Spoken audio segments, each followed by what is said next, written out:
Hello दोस्तों, 29 फरवरी से 27 मार्च 2025 तक के घटनाक्रम पर आधारित समसामयिक प्रश्नोत्तरी में आपका स्वागत है।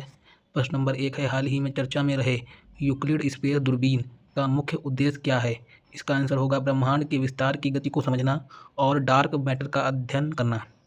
क्वेश्चन नंबर 2 है, पीएम इंटर्नशिप योजना ऐप का उद्देश्य क्या है?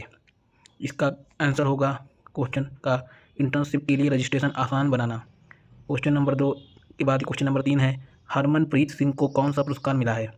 इसका आंसर होगा अर्जुन अवार्ड। क्वेश्चन नंबर 4 है, 5G इनोवेशन हैकाथॉन 2025 का उद्देश्य क्या है? इसका आंसर होगा 5G तकनीक पर नए समाधान विकसित करना। क्वेश्चन नंबर 5 है, हाल ही में वैज्ञानिकों ने लाइम रोग के जीवाणु बोरेलिया बर्गडॉफरी में किस एंजाइम को इसके जीवित रहने के लिए आवश्यक पाया है?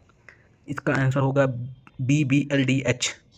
क्वेश्चन नंबर 6 है, हाल ही में संसद में प्रस्तुत वित्त विधेयक फाइनेंस बिल का मुख्य उद्देश्य क्या होता है?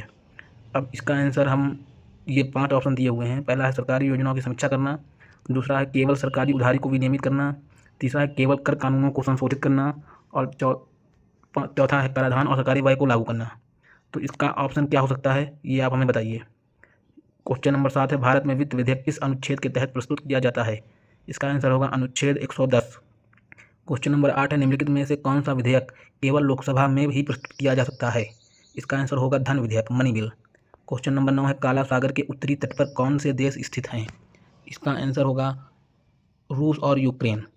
क्वेश्चन नंबर 10 है, हाल ही में चर्चा में रहे सुखना वन्य जीव अभ्यारण्य कहाँ स्थित हैं? इसका आंसर होगा चंडीगढ़।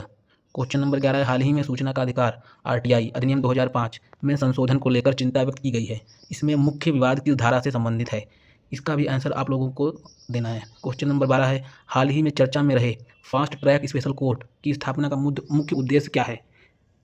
इसका आंसर होगा रेप और पोस्को अधिनियम से जुड़े मामलों का शीघ्र निपटान करना। क्वेश्चन नंबर 13 है, उत्पादन से जुड़ी प्रोत्साहन योजना PLI योजना से जुड़े किस प्रमुख उद्योग को सबसे अधिक लाभ हुआ है? इसका आंसर होगा इलेक्ट्रॉनिक्स और मोबाइल निर्माण।